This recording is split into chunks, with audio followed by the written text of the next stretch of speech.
Prosa de hoje conversa com ele que tem uma voz marcante, né? E assim como a sua voz, ele foi aí vocalista de uma banda que marcou aí os anos 2000, né? O Tijuana, mas ele também à frente aí de um projeto muito bacana que é a Urbana Legion, que traz uma roupagem nova aí do Legião Urbana e ainda tá com uma banda nova, a Kali, que tem uma sonoridade incrível, músicas maravilhosas. Egípcio, meu muito obrigado, cara. Pô, Weber, obrigado. Um salve a toda a rapaziada aí. É isso mesmo, cara. Resumindo, é bem isso aí. Que tá acontecendo comigo de 20 anos pra cá. É isso aí. Legal. Cara, eu sou teu fã, conheço um pouco da sua história, né? E assim, para Obrigado.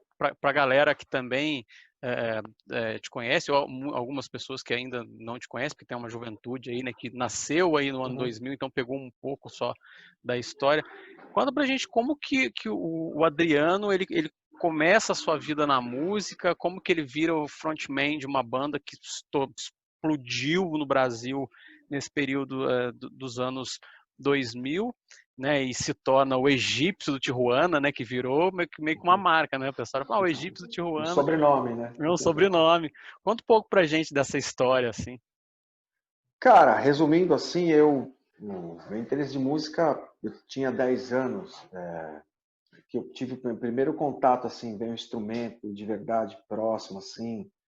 Eu estava fazendo catecismo na época, Igreja Católica. E aí minha tia, que me levava, que dava aula de catecismo, ela nos domingos tinha missa. Aí eu acabava indo para a missa, assistia a missa, e nessa igreja existia uma banda que tocava lá. Tinha um baixo, uma guitarra e um batera. E aí eles tocavam todas as músicas e eu ficava vendo aquilo, eu fiquei encantado, cara, com tudo aquilo ali, né, com os instrumentos. Eu tinha 9 anos, estou te falando de 1978. Aí eu fiquei louco com aquilo ali, né, cara, assim, de ver, e aquilo me empolgou muito. Eu queria toda vez ir para a igreja Pra para ver tocar. para ver os caras tocarem, para depois da missa chegar lá e ficar olhando os instrumentos. E como minha tia dava aula de catecismo para a igreja, inclusive para mim, ela tinha uma ligação lá, né? Então, ela conhecia todo mundo. Aí os caras deixaram eu começar a sentar ali na bateria, né? Que foi o instrumento logo me chamou a atenção de primeiro e foi o meu primeiro instrumento que eu aprendi. E aí aprendi assim, né? Totalmente didático, autodidata, porque eu não fiz aula, não fiz nada, né? Eu aprendi tudo Na raça. sei lá, acho que já estava no DNA. E aí eu comecei a aprender com esse cara da igreja, me dando uns toques depois da missa. Depois eu passei a tocar no lugar dele, depois Pô, de que um legal. tempo. E aí eu conheci um outro amigo meu que a gente veio a se conhecer assim, até formar a primeira banda da gente moleque, com 14, 15 anos. E dali em diante eu fui progredindo muito tocando bateria, né? E era engraçado porque já na igreja a gente não podia mais tocar porque a gente já estava começando a tocar Black Sabbath, Led Zeppelin, Na igreja. AC/DC, na igreja. Aí o padre era muito gente boa, mas ao mesmo tempo ele falava, putz, os caras estão tocando Black Sabbath, que ele ia lá na chave de força e pá, desligava. Aí era eu e guitarra, né? Que é esse brother que a gente veio formar a primeira banda, que é o Léo. E aí, cara, dali em diante toquei batera por muitos anos, né? Na noite, com algumas bandas que eu tive, tocando música dos outros, tocando cover, né? O repertório era tudo que tocava nos anos 80, né? Do rock nacional, Sim. que tinha acabado de surgir, bandas como Traje, Barão, Legião Urbana, Plebe Rude, Paralamas, Uma galera, enfim, né? toda aquela... tudo que eu consumi muito ali quando era adolescente. E ali foi uma baita escola para mim, né? Porque eu fiquei tocava desde do pop rock, alguma coisa do hard rock também, assim, junto, né? Era Whitesnake, as bandas mais Scorpions, né? Fora o Hard repertório nacional rock. que eu te falei, né? As bandas nacionais. Oi? Mais hard rock, mais. Os anos 80 era bem isso, né? Ou Uhum. era New Wave, pós-punk, ou era hard É. rock. Os posers, né? Ali. E era engraçado pra caramba, porque a galera curtia muito, né? Então, era o repertório que girava, né? Mas foi uma escola para mim, cara. Assim, até em 92 que eu formei uma primeira banda de som autoral, mas eu tocava bateria e cantava. Mas era muito esquisito, era um trio. Era eu, batera, um baixista e um guitarra. Era muito estranho. E aí logo depois também, na época que tinha nascido meu primeiro filho, aí eu me distanciei um pouco da música, assim, de tocar, da noite. Foi quando eu fiquei um tempão, assim, cara. Fiquei até 95, mais ou menos.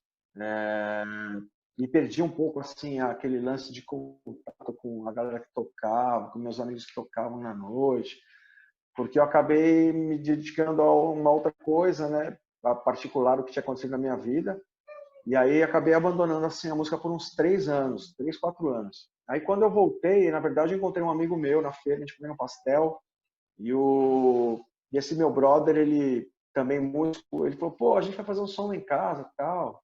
Você não quer passar a fazer um som com a gente, né? Aí a gente tava comendo um pastel, pô, eu falei, que do caralho. Falei, pô, vou lá sim, né? E ele sabia que eu era batera, né? Uhum. E aí eu cheguei lá, quando eu cheguei lá, eu tava completo. Tava, canta Tô aí. sobrando. Aí eu falei, putz, cara, e eu cantava também nas outras bandas, tocava batera também, né? Alguma coisa assim. Digitar e cantar, mas não me atrapalhava tocar batera, né? Também era uma coisa doente. Mas só cantar, cara, putz, aí eu fiquei meio assim, né? E ali a gente começou nessa sair, se encontrava todos os domingos ali e ficava tocando clássicos também, do rock. Aí dali, cara, não parei mais, voltei de novo para ativa, só de ter uma procurando outras coisas também. E aí foi em 95 que eu montei, 94, não, 94, 94, 95 eu montei a K9, que era uma banda autora, que a gente gravou várias coisas, né? Chegou a gravar muita coisa, mas naquela época não existia o CD ainda, a gente gravava totalmente, era Uhum. no cassete, na fita cassete. Então era uma coisa totalmente assim, roots, né? Para você gravar Uhum. também era difícil, era caro, uma coisa muito cara. Tinha muita coisa de gravadorzinho, tal, que se perdeu ao longo do tempo, coisa gravada mesmo, eu nem sei se tem na internet, mas parece que faz tanto tempo, mas não tem tanto tempo assim, né? Que a gente adquiriu tecnologia e condições de poder gravar o nosso próprio disco em casa hoje. Mas aí rolou isso, cara. Aí eu fiz com essa banda, fiquei um tempo com ela, a gente fez alguns shows, e aí foi em 98 que eu acabei conhecendo o Romão, o PG, o Léo e o Bahia. Eles tinham vindo do Rio, tinha acabado uma banda deles que chamava Os Teobaldo, e tinham lançado 2 discos, não tinha rolado, aí eles acabaram sendo dispensados da gravadora, na época, a MCA. Aí eles vieram morar em São Paulo e me conheceram, e eu estava fazendo som com essa banda. Aí eles curtiram meu vocal, vieram trocar uma ideia comigo, pô, se a gente não queria fazer um som junto com eles lá e tal.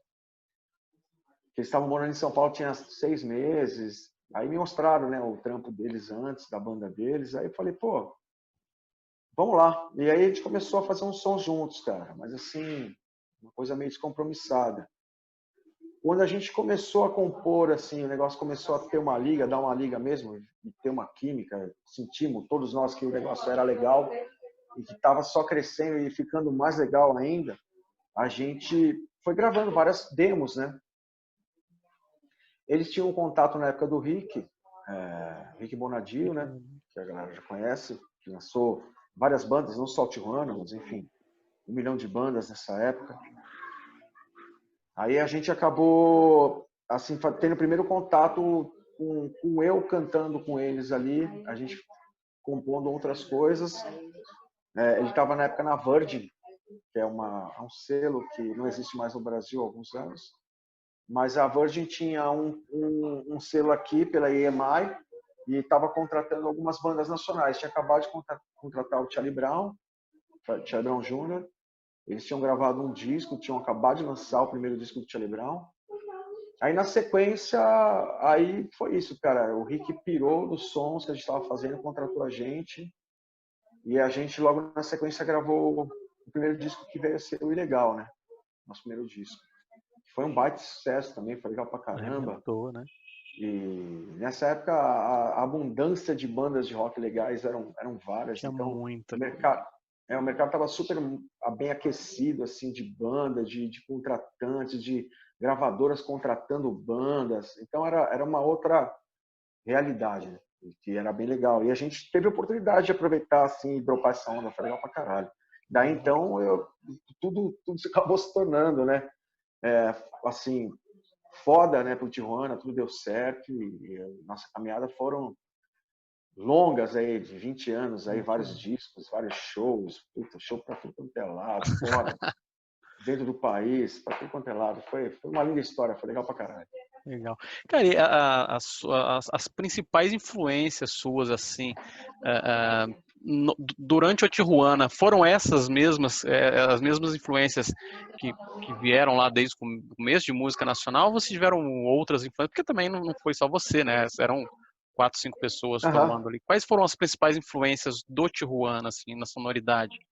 Cara, é um mix de tudo isso, né? Dos anos 80, os anos 90. Eu não citei os anos 90 porque, pô, eu falei mais dos anos 80 que eu tocava na noite, né? Então eu estava influenciado tocando aquelas músicas naquela época. Mas depois, quando eu passou os anos 90 que começaram aquela onda de Seattle, né? Aquela coisa toda.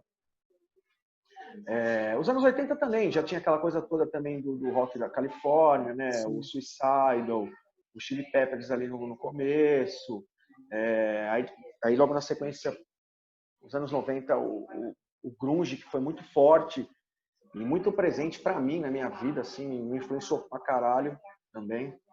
E dali em diante, né, cara, foi ouvindo muita coisa também de nu metal, também que estava surgindo nos anos 90 ali, o próprio Limp Bizkit, Korn, que eram bandas que estavam surgindo com os primeiros álbuns. Então eu fui influenciado por muita coisa, assim, anos 90, anos 80, 90 e meados dos anos 90, já pro final dos anos 90, né, falando.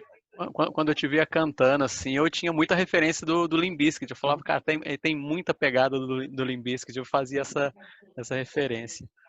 Cara, mas engraçado, porque quando eu conheci, sabe como eu conheci o som do Limp Bizkit? Foi assim, cara. Em 95, acho que o Max tinha saído do Sepultura e lançou o primeiro disco do Soulfly. Isso era só. Não sei se você conhece esse álbum. Esse álbum é Sim. duplo e esse álbum é animal. Esse primeiro Soulfly é foda. E tem uma participação do Fred Durst nesse disco. Em uma das faixas ali. E quando eu ouvi ali, eu falei, caralho, eu fui procurar saber que banda que era. E quando eu vi o cara, eu também falei, caralho, o cara tem o mesmo visual que o meu. Saca? Tipo assim, e naquela época, vamos dizer, não tinha internet. 95, Não, 96, você tinha que buscar revista, essas coisas, né? Jornal, sei lá. Você tinha que era ir puta atrás trampo. para saber qual que era. Ou não tinha dar um Google ali e ver, né? E você vê que engraçado, né? Estávamos em países diferentes, mas com as mesmas ideias, a ideia assim, o mesmo estilo, tal, a mesma.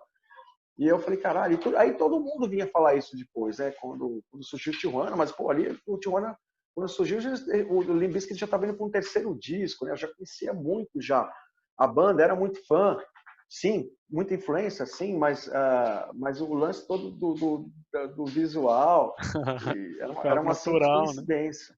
Era uma simples coincidência. Cara, como que surgiu esse projeto do Urbana Legion, assim? Desculpa te interromper, só completando a outra. Igual também falando que a minha voz era igual do Zac de la Rocha, do Rage Against the Machine também. Isso muito no início ali também, quando o próprio Limp Bizkit ainda não estava em ascensão, não estava aparecendo muito, a galera falava que minha voz parecia com a do Zac, que lembra, cara, em alguns momentos que eu canto mais alto, realmente lembra. Mas eu acho que, É uma coisa intencional, né? Uma coisa natural. mas eu acho que acaba surgindo essas comparações, né? Porque querendo ou não, o próprio estilo de música, né? O rock, você acaba às vezes tendo Sim, total. que fazer uma certa utilização da sua voz de um jeito ou de outro que acaba aparecendo, né? Exatamente. O Urbana Legion, cara, é um projeto bacana pra caramba. Vocês lançaram até letras inéditas, né? Do Renato Russo com arranjos seus, músicas suas. Como que surgiu esse projeto, assim? Cara, o Urbana Legion foi assim, um lance totalmente despretensioso, porque eu, muito fã de Legião, cara, eu tinha vontade assim de criar uma banda, um projeto que gravasse um álbum da Legião. Na verdade era isso, era gravar, escolher um disco e gravar. E que fosse um dos primeiros 4 discos da Legião, né, que eu acho que são muito importantes também, que me influenciaram pra caraca. E eu acredito que é a melhor fase da Legião, na minha opinião, porque é a fase mais punk rock, Uhum. as letras mais politizadas, aquela coisa toda do Renato na época, as letras todas com muito duplo sentido, era uma coisa muito... Letras fortes, Bom, o marcantes, Renato né? era o guru da época, né, da gente, da nossa geração. Então eu tinha vontade de gravar um álbum todo na sequência mesmo, né, na sequência do disco. Eu cheguei até a sugerir na época pro Tijuana, mas a gente estava num gás, num outro rolê de que, não sei lá se era do quarto disco, terceiro, quarto disco do Tijuana. Então, na verdade, os caras não me levaram muito a sério, aquilo acabou passando batido. Mas aquilo começou na verdade, passou a ser sério para mim de verdade, eu queria ter vontade de fazer, foi quando eu vi a chamada da MTV fazendo o especial da Legião com o Wagner Moura, no vocal. É muito louco. Aí, cara, eu vi aquilo e falei, putz, cara, se eu tive vontade de fazer uma parada dessa, caraca, né? E eu tinha conhecido o Dado há uns anos atrás, eu tinha comentado isso com ele. Aí, pô, o Wagner Moura naquela época, óbvio, estava numa ascensão muito boa, né? A MTV, depois eu entendi a história, a MTV que chamou o Wagner para fazer com a Legião, porque o Wagner se mostrou fã no filme lá e tal, e acabou rolando esse convite, a MTV montou todo,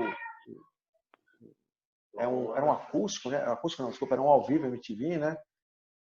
Montou toda a produção e aconteceram shows. Depois que passou isso daí, eu cheguei a comentar com ele, né? Aí ele falou, pô, Gipsy, uma hora seria legal você fazer. Aí passou, mas isso aí foi em 2011, acho que foi 2011, 2010, 2011. Quando foi em 2014, o Tijuana estava meio parado. Eu estava conversando com o Marcão, Marco Brito, né? Para quem conhece, esse Charlie Brown Jr., meu grande amigo, Marcão. A gente estava se falando por e-mail. Ele tinha me mandado umas bases de umas músicas que ele tinha gravado com o Graveto tocando batera no Baixo Champignon ainda. Eram umas músicas que acho que iam rolar para a banca, e aí não rolaram porque tinha acontecido todas as tragédias, né? Tinham perdido o Chorão na sequência do Champignon. E ele queria usar aquelas bases, aquelas músicas para fazer alguma coisa, me mandou. Eu também estava enrolado com o Tijuana, não levei muito a sério ali. Acabei indo até o estúdio dele lá em Santos. E a gente conversando sobre vários assuntos, aí entrei nesse assunto da Legião, ele se mostrou interessado. Falou também que era muito fã, que curtia esse período da Legião. Aí eu falei, pô, seria legal a gente fazer uma cerimônia, assim, como uma comemoração, né, de tributo, de homenagear os 4 primeiros discos da Legião. Putz, aí ele pirou na ideia, vamos, aí vamos chamar quem? Aí ele falou, pô, não sei se você conhece a Lena, tocou comigo na banca, tal.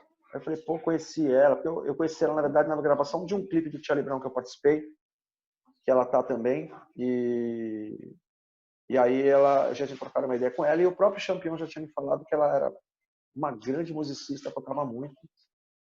Então eu já, de olhos fechados, falei pro Marcão, se ela topar, tá dentro. Aí ela acabou topando, aí eu falei com o PG também, que é um grande batera, meu irmãozão, meu compadre, tá sempre comigo também em todas as minhas doideiras aí fora de Tijuana, e aí convidei ele, também topou, e aí a gente acabou formando a Urbana Legion, né? Convidei meu amigo Marcos Jean também no teclado, para fazer os teclados, que a Legião usava muito, né? E a gente acabou ficando um ano ensaiando para um único show que a gente ia fazer em comemoração, né? De comemoração. Foi até com a Rádio 89, aqui em São Paulo. E desse show acabou virando uma turnê de 3 anos. E foi demais, cara. Vocês Foi, cara. lançaram 2 músicas inéditas, né, cara? Isso. No final desse terceiro ano de turnê, o Juliano O Juliano, para quem não sabe, Juliano Manfredini, filho do Renato, a gente teve todas as autorizações, né? Ele que mantém a marca, a Legião Produções até hoje. Mas a gente teve assim o aval de todo mundo, né? Também não só do Juliano, mas da família, da mãe, da tia, dos ex-integrantes da banda, do Dado, do Bonfá. Tivemos assim a bênção, o consentimento de todos e aí depois no final das contas, depois desses 3 anos de turnê, o Juliano chegou com os manuscritos do pai dele que não tinham sido usados ainda. Ele queria que a Urbana Legion musicasse. Cara, aí ali foi Que puta difícil dormir responsabilidade, ali em hein? diante. Muita responsa, né, cara? Porque a gente, na verdade, era uma banda de releituras da Legião, né? A gente não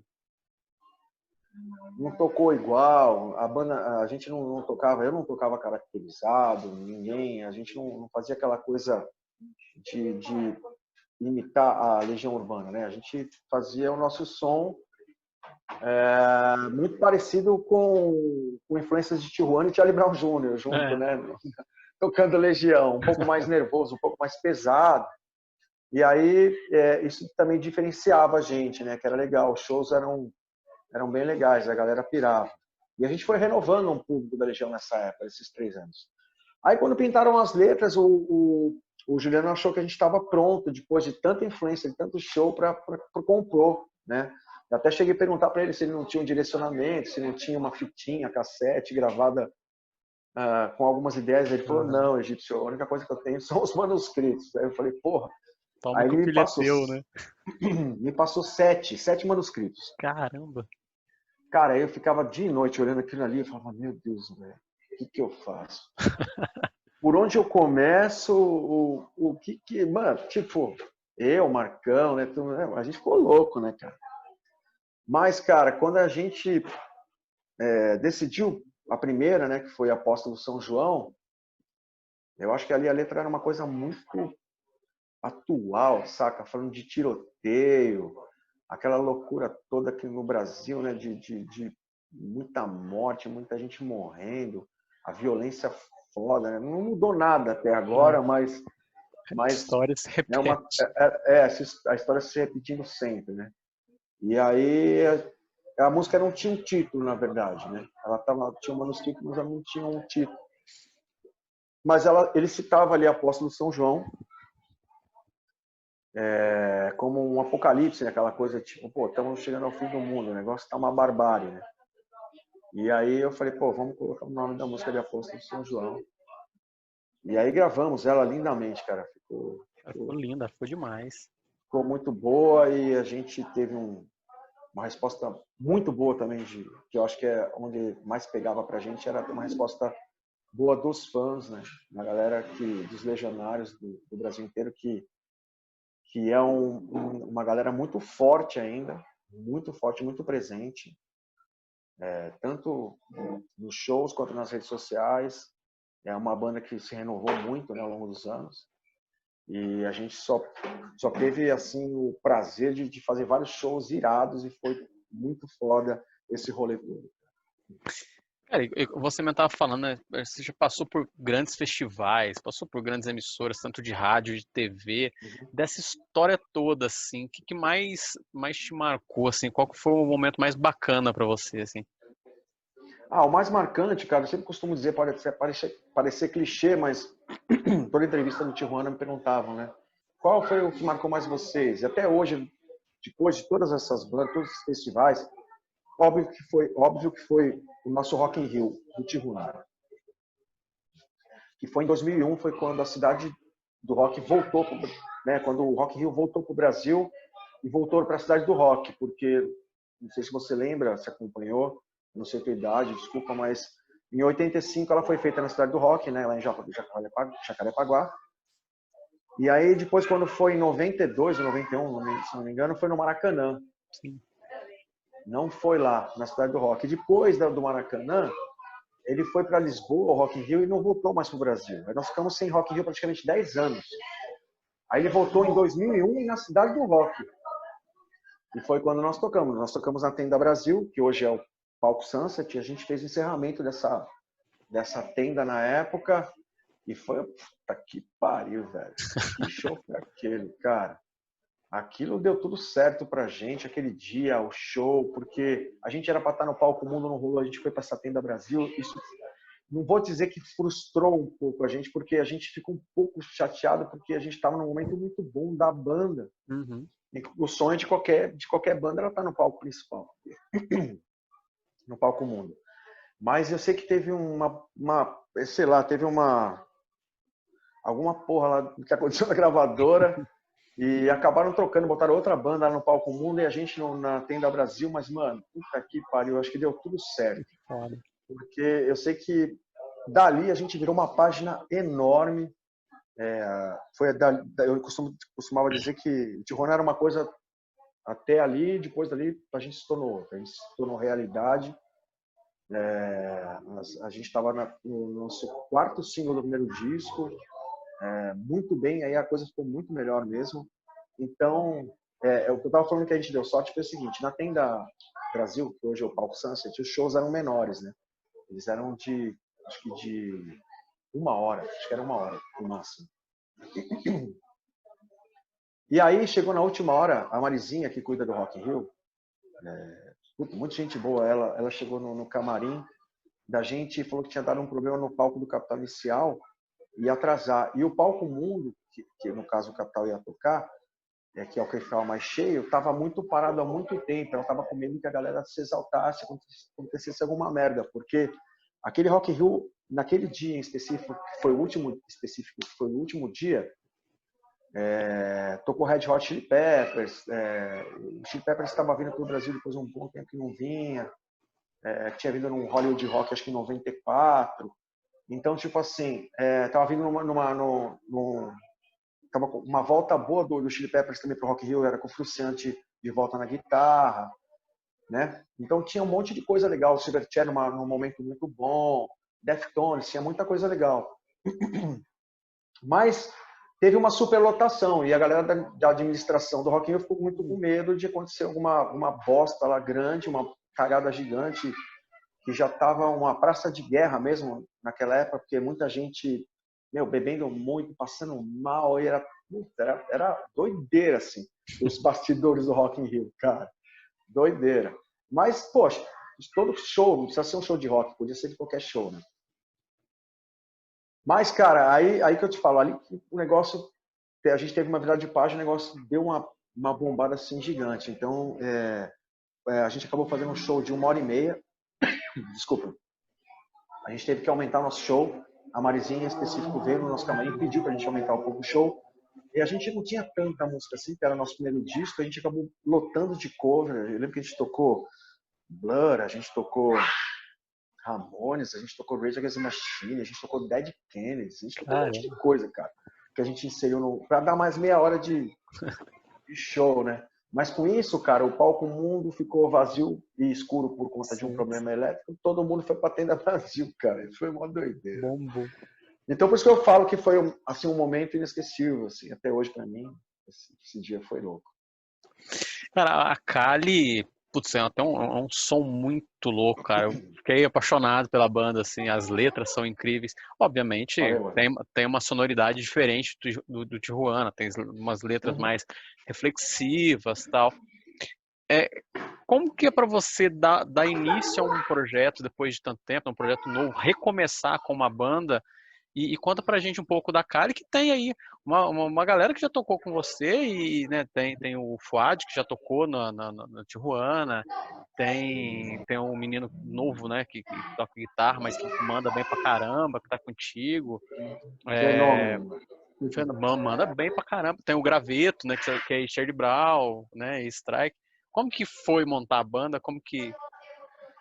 Pô, legal, cara. Obrigado pelo elogio. Legal que você curte. Cara, eu já vinha vindo desde essa época que eu montei o Urbana Legend, eu já estava com um pouco de falta de falar sobre outros assuntos que não caberiam no Tijuana. Os assuntos, sei lá, outras ideias, né? É que são bandas totalmente distintas, apesar de terem o mesmo vocalista, mas elas são bandas diferentes. E eu, na verdade, já estava com essa vontade, mas ainda não. Eu estava tentando com a banda ver uma possibilidade da gente parar, dar um tempo, né? E para a gente fazer outras coisas. Mas a banda mesmo eles não queriam, eles queriam continuar. Aí nesse meio tempo eu montei o Urbana Legion, que era uma coisa também onde eu podia ter uma outra válvula de escape, né? Sei lá, tocar outras coisas. Eu estava a fim de tocar outras coisas, tocar com outras pessoas também. Mas só que ali a Urbana Legion também acabou bombando e aí eu não tive tempo, saca, para parar e fazer. Foi quando a Urbana Legion parou mesmo, assim, que foi quando eu resolvi sair do Tijuana, que eu sentei para fazer, saca, assim. Eu falei, agora dei um tempo, esperei uns 6 meses, assim, e comecei a sentar, eu e um brother meu, que é compositor, que é amigo meu também junto, a gente fez muita coisa legal. Falei, vamos começar uma história do zero e eu não sei se eu vou. Ele falou, mas você quer lançar um disco ou você quer ter uma banda? Eu falei, cara, sei lá. Eu falei, eu não pensei nisso. Vamos fazer um som, exatamente. E a gente começou ali o embrião, né, que viria a ser a Kali, e a gente compondo algumas coisas. Aí vieram as ideias de a gente fazer um projeto acústico, era eu, ele, e tem mais um outro violão, que eu já tinha os olhos em cima do Léo, que é esse guitarra, né, esse menino de 24 anos, Léo Rota. Grande guitarrista, muito foda, influenciado por muita coisa legal. Eu chamei ele aqui em casa, ele veio, né? E ele veio um pouco tenso, porque ele, apesar de eu ter tocado com ele uma vez, numa situação de uma festa, a gente não se conhecia bem. A gente se tinha um ou outro no Instagram, mas trocar ideia pessoalmente assim, nunca, né? E ele é muito fã de Tijuana, né? Muito fã de Charlie Brown, toda essa galera dessa geração que eu comentei, né? Que é a nossa geração, ali do início do final dos anos 90, né? Do meio dos anos 90 para frente. Ele chegou aqui em casa todo tenso, nervoso, né? E aí, muito fã ainda, né? Aí eu fui trocando uma ideia com ele, né? E falei que ele era um grande guitarrista, que eu queria que ele tocasse comigo. Ele ficou muito feliz com o convite, na hora topou. E a gente começou a trabalhar os 3 violões ali, né? Eu, o Léo e o Digão. Eu e o Digão fazendo as composições e o Léo vindo pensando nos arranjos, na outra forma de tocar. E a gente começou o embrião ali. Não tinha um nome ainda, né? Eu estava pensando em alguma coisa que remetesse à Califórnia, que eu queria fazer um som mais praiano, mas um som que misturasse também as letras um pouco politizadas, mas também espirituais, saca? Uma coisa meio, sei lá, um outro ponto de vista meu. E aí o Fuad acabou entrando, porque o Fuad já tinha tocado percussão no Tijuana, né, como você comentou, e é meu compadre também. A gente mora muito próximo, e ele estava sem tocar com ninguém, ele tinha acabado de fazer a turnê do Capital, né, do acústico, né, que ele tinha sido convidado, ficou 2 anos, fez mais de 200 shows com o Capital. Ele estava também já parado com o Capital. Aí eu falei, pô, não quer tocar com a gente? Como era uma parada percussiva, né? Aliás, acústica, a percussão ia cair legal. Então, no início não tinha a bateria. E a gente acabou montando um home studio na casa do próprio Fuad e começamos a gravar lá as ideias. Só que tinha músicas que era, vamos meter uma guitarra aqui, tá? Eu botava uma guitarra, vamos botar uma batera. Aí começou, batera aqui, guitarra ali. E as músicas começaram a ficar com cara de rock, né? E aí tinha 3 músicas gravadas, que era O Tempo, Cidade dos Anjos e Longa Estrada, que se torna a música faixa do disco, né? O nome do disco. Aí eu estava indo fazer uma participação de uma turnê do Charlie Brown, Somos Todos Charlie Brown, a convite do Graveto, e a gente dentro do voo eu mostrei para ele. A gente foi sentado do lado, mostrei o som que estava fazendo e tal. Aí ele ouviu e falou, pô, eu quero gravar bateria. Aí eu pensei que eu falei, caralho, essa porra vai virar uma banda, né? Pensei, banda assim vai ficar plugada, né? Não adiantou nada dele querer fazer um som rock acústico, tá ligado? Vai virar plugado. Ele vai gravar, ele tá oferecendo para gravar a bateria, eu vou falar não. Não Aí tem eu como. falei, porra, fica batera, né? Fãzão do meu amigo. Aí eu falei, sério? Ele, sério? Pô, vamos marcar tal, marcamos. Aí ele foi e gravou bateria nessas 3 músicas. Aí a gente ficou legal pra caralho. Aí começamos a botar guitarra, enfim. Aí a gente começou a produzir isso tudo em quase o ano todo de 2018. A gente fazia 2, 3 músicas, gravava lá na casa do Fu, no home studio, as ideias, às vezes tocando bateria eletrônica, a gente mesmo, passava para o Graveto.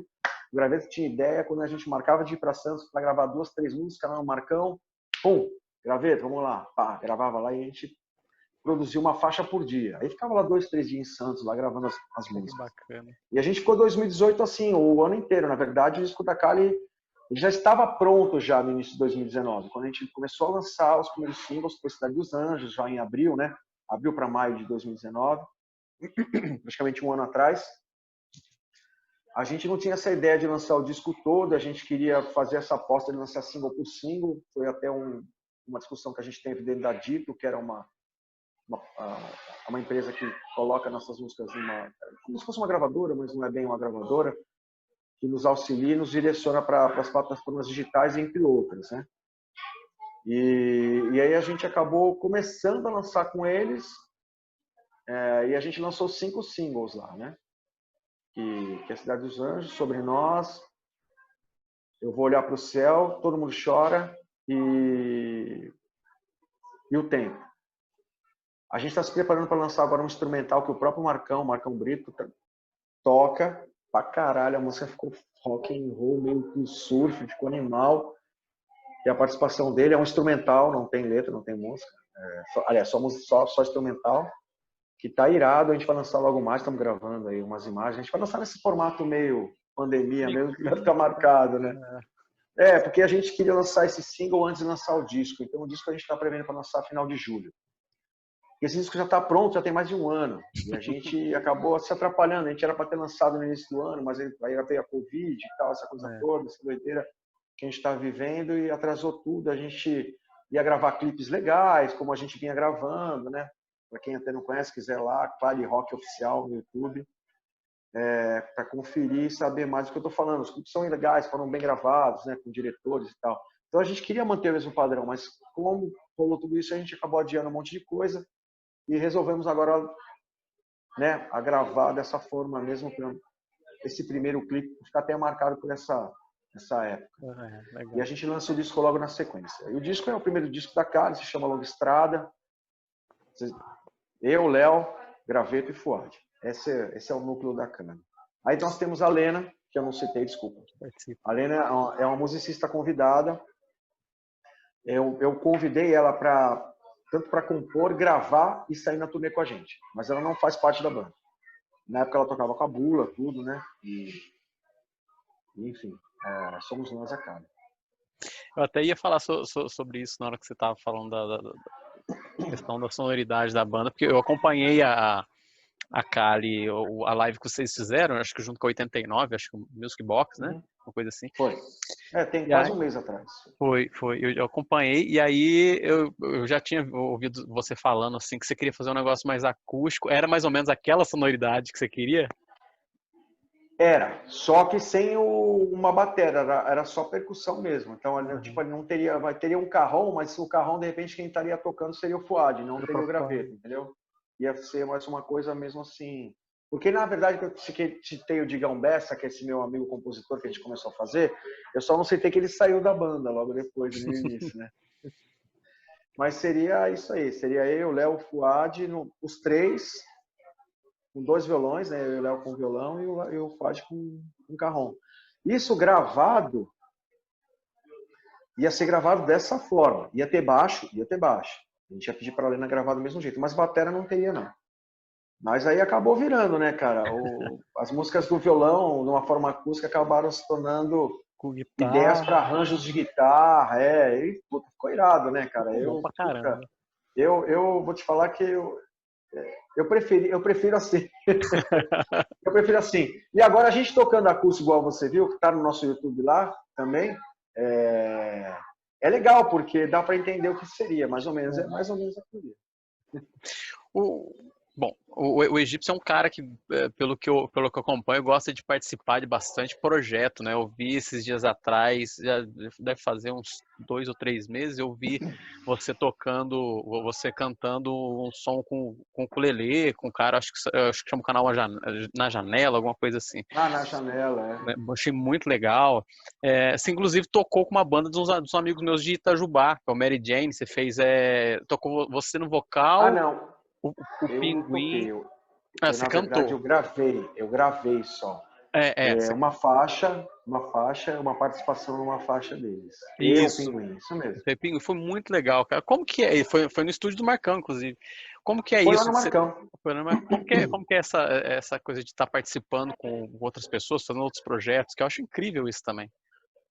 Pô, legal, cara. Eu gravei com muita gente, cara. Eu vou te ser sincero, eu nem lembro com todo mundo. Mas já gravei já com Biquíni Cavadão, gravei com Chipset Zero. Ó, são bandas totalmente diferentes, eu tô querendo dizer assim, né? Independente do tamanho da banda, né? Mas eu já gravei vamos supor, Biquíni Cavadão, que é uma banda de pop rock brasileiro dos anos 80. Já gravei com o Chipset Zero, que é uma banda aqui de São Paulo de new metal, que é pesadérrimo. Você entendeu? Tipo assim, já gravei com Machete Bomb, que é uma banda de Curitiba também, que mistura uns elementos meio louco, cavaquinho, com distorção, com percussão, tem uma pegada meio funkeada também, é animal. Puta, não sei se você conhece Machete Bomb, se não conhece, vale a pena Procurar. conhecer. Enfim, já gravei com um monte de gente. Já gravei reggae com o Isso é muito Delon, que é um bom, grande cara. amigo meu.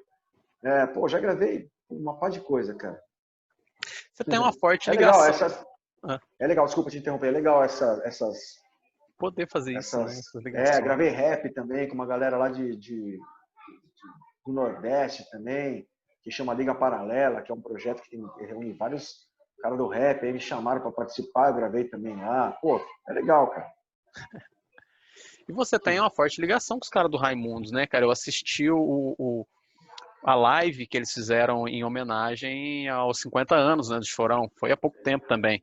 Cara, você incorporou o Chorão lá, cara. Achei fantástico. Eu sou muito fã do Charlie Brown também. E vi você Aham. cantando, a galera. Porra, achei fantástico. Como que é, assim, essa ligação com eles, fazer esse Você som, perguntou, cara? você perguntou do Raimundos. Raimundos é assim, o Raimundos, pô, a gente desde sempre também, né? Fizemos Sim, muitos shows juntos, Charlie Brown também. A gente é banda mesmo, todas dali do final dos anos 90, né? Algumas um pouco antes, mais no meio dos anos 90, mas a gente pegou meio que um público muito uma galera. parecido ali, né? Sim. Juntando o Planet Hemp e o Rapa também nesse meio. O Charlie Brown, cara, o convite, na verdade, surgiu, foi um pouco antes da quarentena, né, da pandemia. O Alexandre, o filho do Chorão, ele quer fazer, vai fazer, está fazendo, né, vai. Na época a gente conversou, eles estavam com planos de fazer uma tour de 50 anos, aniversário do Chorão, 50 anos, né, que o Chorão completou, né, em abril, 50 anos. E a turnê seria voltada para ele, né? Charlie Brown toca 50 anos de Chorão. E aí eu falei, pô, do caramba, né? Fechei com os caras, a gente fazia essa tour, já tinha alguns shows marcados, alguns festivais marcados, mas aí veio a quarentena e derrubou tudo isso aí. Esses shows foram todos adiados aí para final do ano, se voltar, senão ano que vem só.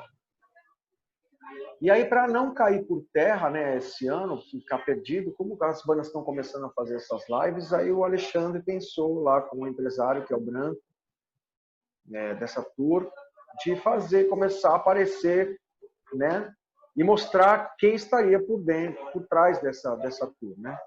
E fora o telão, que eu estaria junto com eles, fazendo essa tour, cantando ali junto com o Chorão no telão, né? Revezando junto com o Chorão. E aí foi assim que rolou essa primeira live, né? Que foi finalzinho do mês passado. A gente já está com uma outra agora agendada para o dia 27, que vai ser em Santos, se não me engano. Só não tem um local confirmado ainda, mas eu vou estar divulgando logo mais. Mas eu fiquei muito honrado, assim, né? Feliz pelo convite. Já tinha participado de vários tributos, inclusive alguns feitos pelo próprio Alexandre no início, quando logo após a morte do Chorão, que é o Tamo Aí na Atividade. Eu participei de 2, né? Um foi no Estância Alta da Serra, em São Paulo, acho que em 2013 mesmo. E o outro foi em 2015, que foi no Espaço das Américas, aqui em São Paulo também.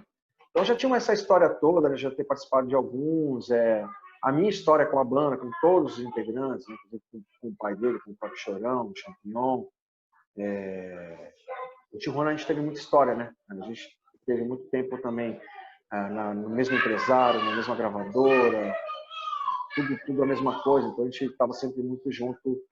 E a nossa história junto com a do Charlie Brown se misturou em diversas situações. Então, um dos motivos para eu ter aceito também estar lá é isso aí. Legal demais. Cara, e como que quando é? acabar a pandemia, a gente vai voltar aí. Aí vamos voltar com o Alquimé. Cara, tomara, eu quero estar num desses shows, pelo menos, aí, pra curtir, porque eu achei fantástico. Convidado, cara. Tá convidado, vai ser irado, vai ser irado. Vai ser Os caras demais. estão com umas ideias de produção aí, vai ser foda. Você viu aquele telão animal atrás da gente? Achei fantástico, cara. É tudo da produção do show já, é animal, cara. Que da hora. Cara, e você, pô, no palco, como que é a pegada do show, assim, quando você tá cantando? Uma dúvida que eu tenho, assim, eu vejo, às vezes, os caras sobem no palco, você mesmo sobe no palco e canta pra caramba. Você consegue parar pra pensar na música, assim, é um negócio só flui, assim, porque eu acho que se você for pensar também, você esquece tudo, né? Se embaralha, né? Você tá falando de esquecer letras? Esquecer letra, tá... Cara, eu sou mestre, hein? Às vezes eu esqueço, às vezes eu troco palavras. Mas é uma coisa que se eu já percebi que se eu ficar na noia, assim, falando, nossa, eu preciso ficar esperto com essa música aqui, puta, aí fudeu, cara. Deixa fluir. Perde, né? Porque fluindo, cara, parece que é muito louco. Nosso cérebro é uma máquina doida, né, cara? Se você tem a certeza que tá ali, tá ali. Tá. Deixa aí. Deixa aí. Cara, antes de encerrar aí esse nosso bate-papo maravilhoso, que eu gostei pra caramba, deixa suas redes sociais pra galera curtir, da Kali, pra galera seguir, Legal, curtir, participar aí. Claro. Bacana, velho. As redes são da Kali Rock Oficial, né? Kali de Califórnia, né? Abreviação de Califórnia. Rock de Rock Oficial de Oficial, tudo junto. Kali Rock Oficial. A minha é Egípcio, EGYPCIO, também, né? Tanto o Facebook como o Instagram. Vocês podem estar seguindo a gente lá, acompanhando a agenda, logo mais quando voltar, as lives que a gente vai fazer. A gente vai fazer um showleve.com agora, a Kali, dia 13 de julho, Dia Mundial do Rock. Show. Aí é plugado no veneno. A gente vai divulgando. Egípcio, meu, obrigado, muito obrigado. Obrigado aí. Boa sorte para vocês aí. Para todos nós, cara. Obrigadão mesmo aí. E em nome de todos os teus fãs, né, assim como eu, um bom isolamento aí, né, que se passe logo aí. E sucesso demais para você e para Kali. Obrigado para todos nós. Muita paciência. Tamo junto. Tamo junto. Valeu. Abraço. Valeu, Manão. Abraço.